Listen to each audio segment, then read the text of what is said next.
Pessoal, e hoje a gente vai falar um pouquinho sobre apertamento, sobre bruxismo, uma queixa muito comum aqui no consultório, que agora a gente pode fazer algumas coisas para aliviar. A gente faz todo o tratamento, pode usar placa de mordida e também agora a gente pode fazer aplicação de Botox, né?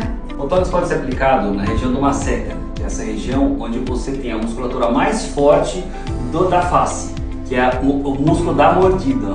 Então você aliviando essa musculatura, você tem um relaxamento onde você vai morder com menos intensidade e vai prejudicar menos a sua mordida. E o seguinte, se a pessoa faz, é definitivo ou vai ter que ficar reaplicando o Botox? Não, o Botox, a durabilidade dele é de 4 meses. 4 meses ele começa a voltar a sentir e a movimentar a musculatura de novo. Então a partir de 5 meses é indicado a reaplicação para você relaxar normalmente a musculatura. E outra coisa, se eu não tenho apertamento,